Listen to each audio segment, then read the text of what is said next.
Hello Beauties, thank you so much for tuning into this week's video. I hope you guys are all doing amazing. This week I wanted to talk to you guys about becoming a chartered accountant. In case you didn't know, your girl, that's me, is a chartered accountant. Where do I even begin, honey? I just wanted to talk to you guys about this because I feel like there's a lot of stuff that I did not know when I first started this journey, and I just wanted to give a little bit of encouragement for those who are on this journey, if you're just at the start of it, or if you are somewhere in the middle, or if you are pretty much at the end. Before we get into the nitty-gritty, please subscribe to my channel and also give this video a thumbs up if you like what you're watching, or if you just like me, give the video a thumbs up. I would really appreciate that.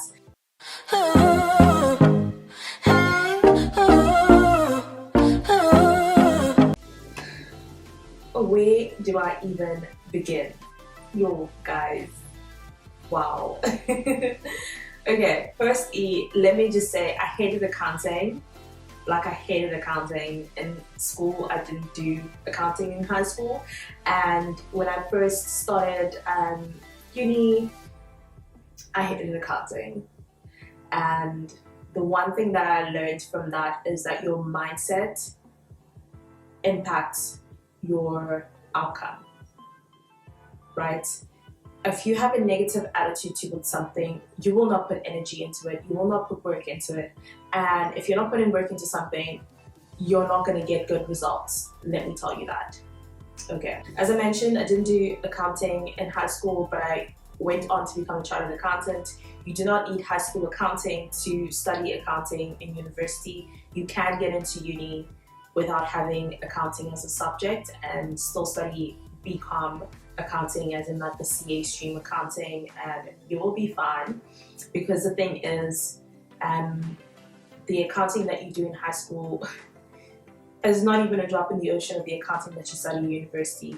So if you are interested in doing other stuff in high school, I would suggest doing other stuff in high school, because you really don't need accounting. You don't.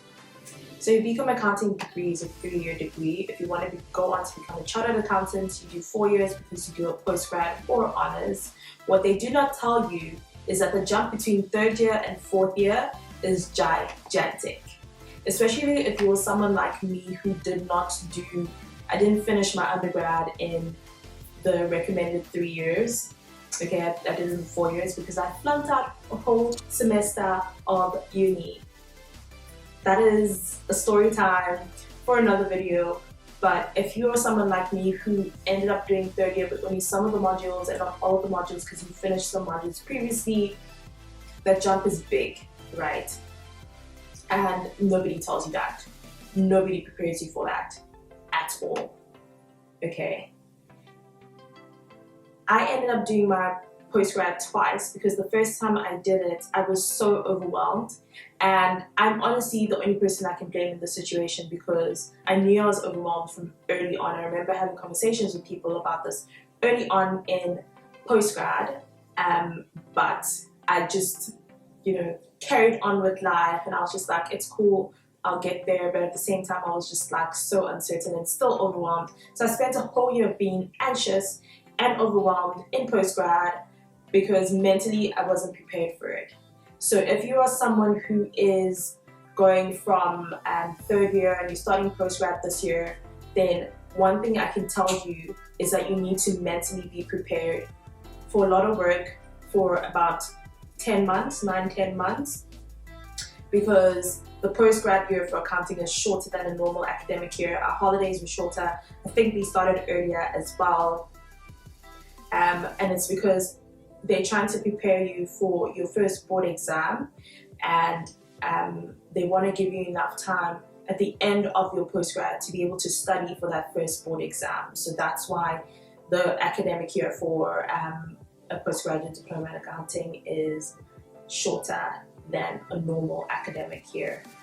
So make sure you prepare yourself mentally. Make sure you give it everything you've got right from day one. How I passed it the second time around was that from the first day of post-grad, I made sure I went home every day and went over the work that we studied that day. I did my tutorials and I just made sure I didn't fall behind on any of the weeks that we had, because the way that UKZN had set it up was that in 1 week you'll do a certain number of topics. I think we had lectures for 4 days of the week, but we had lectures in the morning from like 8 or 9 a.m. till 12 or 1 in the afternoon, and then maybe a tutorial later on in the afternoon. But for the most part, you had the second half of the day to yourself, and that's the time that you're supposed to use to go over everything that you learned and make sure you understand everything and do your tutorials. And your tutorials are the way that you learn everything that was, like, you relearn or make sure you understand everything that was taught in the lesson for that day or that week, right? And then the next week your tutorials are due, and if you haven't done the tutorial, you're obviously not going to understand what they're talking about in the tutorial, and the tutorial essentially then becomes it's not beneficial for you because you don't know what's going on. So my advice for you, if you're doing postgrad, is to make sure that from day one you are on the ball and you don't fall behind. If you fall behind during the week, you have the weekend, you make sure you get the work done during the weekend. And a lot of the times you will find yourself studying or doing work during the weekend because the workload is quite a bit. Yeah, so one of the things they don't tell you is that the jump from 30th to 4th year is quite significant, okay? And then for the babies who are still doing their undergrad, I just want to encourage you guys, don't listen to people who tell you that, oh my gosh, it is so hard, oh my gosh, the pass rate is 30%, oh my gosh, oh my gosh, oh my gosh. Do not take on anybody's negativity, ever. Do not take on other people's experiences. Do not take on all the bad shit that people have to say. Go through it yourself, put your best foot forward and give it your all, because you are doing it for a reason and you can make it. You don't have to be part of the statistics. The one thing you need to remember is that accounting is not the easiest of degrees to study. It's not. You will have friends who are studying things that are easier for them to study than accounting, and you also have friends who are studying things that are more difficult than accounting. Just make sure that you surround yourself with people who are like-minded in terms of achieving the same goal of graduating, and you should be fine. After I had flunked out my 1 semester of university, I had to come back the next year, and then basically I had flunked out the first semester, so basically I had the second semester. No, I passed the first semester, I flunked out the second semester. So basically I had the whole of the first half of the next year doing nothing. I was at home, I did nothing, and then I went back for the second semester so I could redo that semester. And what I did when I went back was I made new friends. I made friends with people who were studying what I was studying, and we studied together, worked together, we all pushed together, and we all graduated. So if you surround yourself with people who are the same mindset, heading in the same direction as you, then you'll always have people to encourage you, and you're going to need a lot of people to encourage you while you're studying accounting. And it's the same thing in postgrad as well. Like, you just need to let people know, like, listen, I'm doing my postgrad. If it seems like I've gone MIA, I'm just studying. I love you guys and stuff like that, but I need to get this postgrad, or I need to get this degree.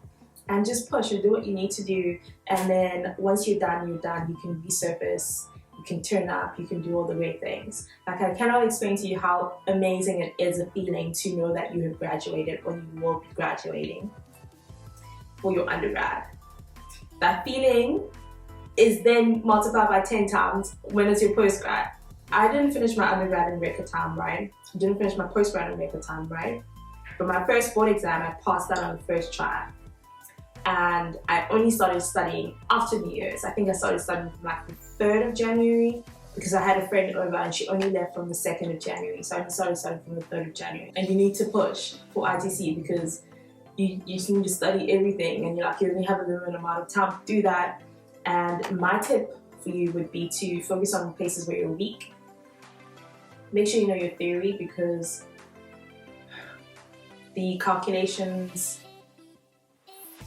they don't, like there will be calculations there, but like they are putting in more theory than calculations. And they want to make sure that you actually understand the accounting behind what you're calculating. And yeah, you'll be fine. You've got this. You can do this. If I did this with my track record, you can definitely do this. And then you go into working either in February or in March, depending on the company that you work for. But your years of articles will probably be the best years of your working career because you're young. Okay, not everyone is young doing articles, but most people are young doing articles, and like the firms will, at least in KZN, the firms will have like socials and parties and sports events and things like that, and all that stuff is great. My advice to you would be to network with people in your firm, network with people outside of your firm, and then network with people who are not even in accounting, okay? Because you need those people too. Yeah, like you'll probably cry at some point during your articles. Either the workload will make you cry, the hours that you work might make you cry, or maybe the people that you work with might make you cry. But if you cry, you cry. Like, it's okay. We all cry at some point. I don't know, I cried during my articles, but it's not something that a lot of people saw because I'm the type of person who likes to keep things, you know, wrapped and locked up. But I definitely cried a couple of times during my articles, and it was okay. It's just like you cry, you sit down, you assess the situation, you figure out how you're going to go forward, and then you go forth and you conquer. Then the next hurdle that you will face is your second board exam. And that is the big one. That is the big leagues. Like, once you pass that, you're essentially a CA. Even though you haven't done the hours, and even though you don't have your competencies, you're a CA. Because basically at the end of that exam, SACA is telling you that you're competent and you are basically a CA. And this is what SACA is saying, okay? So you're a CA when you pass your APC. When it comes to making groups for APC, because you will need to work in groups, don't just get into groups of people because you're friends. Be strategic. Get into groups of people who you know you're going to be bouncing good ideas off, people who you know are good thinkers, like critical thinkers, because APC is about critical thinking. And up until the point, like between the point of the start of your articles up until when you start studying for APC, during your articles, you'll be learning a lot about critical thinking and analyzing information, and that's essentially what your APC is. So be strategic, guys. You don't have to be in a group with your friends, and don't end friendships just because you're not in a group with the person that you're friends with. Like, you don't have to be in a group with your friends. Just be in a group of people who you know will have the same work ethic as you, people who are critical thinkers, people who you can bounce ideas off, and like you can trust in the things that they're saying. Because I remember for my first the first test we had, because I did APT and not ECT, so the first test we had, I was on a client while I should have been studying. I wasn't even in Durban. Like, I was driving from like Richards Bay to Durban. I lost the first day because I had to go back and do work, and I passed the first test because I had a really strong team that I was working with. They had done all the research. I think I did maybe like not even 10% of the research because I was like working and they were not working. So they had done like majority of the research. I did research. I took their information. I shared what I had learned.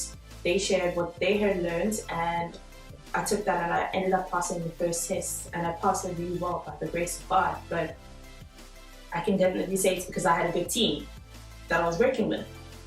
And that's what you need to make sure that you have for APC, is a good team, because it'll make such a huge difference, okay? Another thing that you will find in APC, which I'm telling you this because I don't want you to be shocked by it, is that the realities are not everyone wants to see you win. Some people want to see you win, they just don't want to see you win as well as them. Like, if they're winning here, they want to see you win, but your win must be down here. And you will encounter a lot of those types of people, not just during articles, not just while you're studying for APC, but in life in general, you would encounter a lot of those people. So when you do encounter them during APC, don't be surprised. Just smile and keep it moving. But also don't become that person. Don't be that person who doesn't share information with people because you're worried that they'll use that information and they will do better with it than you. The only time that someone will do better than you in APC is if they come out in the top 10 in the country, okay? And as great as that is and as rewarding as that is, for me, that was not a goal, not even nearly, not at all. My goal was just to get a competence at the end of the day, and thank God I did. But there are people who are aspiring for top 10 in the country, and that's great. Like, if you feel like that is where your intellectual capacity is, like if you're really up there, go for it, go forth and conquer. But don't be surprised when you come across people who don't share their information. Don't be surprised when you come across people who all of a sudden, like, your friendship with them is weird because now you're both studying for this exam and they have this information, or they have information from another firm and they just don't want to share it. But don't be weirded out by it. Don't hold it against people. Just know that, okay, well, this is the type of person that person is, and for future reference, like, adjust your expectation of that person and just keep it moving. Like, articles is only 3 years. At the end of those 3 years, majority of those people you will either never see again, you will never work with again. Like, majority of those people, you will not work with them again. And, you know, like, you don't know what connections they're gonna go on to make. So you don't wanna hold it against them. You wanna still keep them, like, on your LinkedIn and on your Facebook friends and on your Instagram or whatever, because you never know what connections they're gonna go on to make in the future. And who knows, maybe they might know someone that is in the right position for where you want to be, and then they can maybe link you up with that person. But don't burn bridges, because those bridges might help you cross a certain river one day. Enjoy your articles. Make sure you set up your LinkedIn, okay? Even if you're in uni right now, set up your LinkedIn. Start building those connections. Start, like, linking up with people, because I cannot tell you the amount of people that have messaged me on LinkedIn telling me about job opportunities, like, hey, we think you'd be right for this position. Hey, this company is looking for someone. We saw your LinkedIn profile and it looks like you'd be the right fit. Please let us know if you're interested. Like, since I moved here, I've been having so many people on LinkedIn contact me for job opportunities. LinkedIn is how I got the job that I currently have. So make sure you start building your LinkedIn connections and your LinkedIn profile from early on. The more information you put out there, the better for you, because it just makes your profile look more appealing. Do extracurricular, do stuff outside of work that you can add to your LinkedIn and add to your CV, because those little things will make you stand out against your peers who just have the standard BCom accounting, postgraduate honors qualification, Big Four firm. Like, what else are you doing? What is your personality like? What are you interested in? Do you care about the environment? Join, like, a non-profit or volunteer or something. Put that all on your LinkedIn, put that all on your CV. Make your profile look bomb diggity, and I assure you, as a chartered accountant, you will be well sought out. So this is encouragement for those people who are currently studying and feel like quitting. For those people who think that they won't make it, you will. Trust me, there was a point when I wanted to change from BCom accounting to marketing, and thank God I didn't, because look at me now. Hey. Yeah, guys, this video is basically, like, just to encourage you guys and just to share a little bit of the things that they don't tell you about when you're studying, things that they don't tell you about during articles. And yeah, that is it. Thank you for watching. I will catch you guys in the next video. Bye.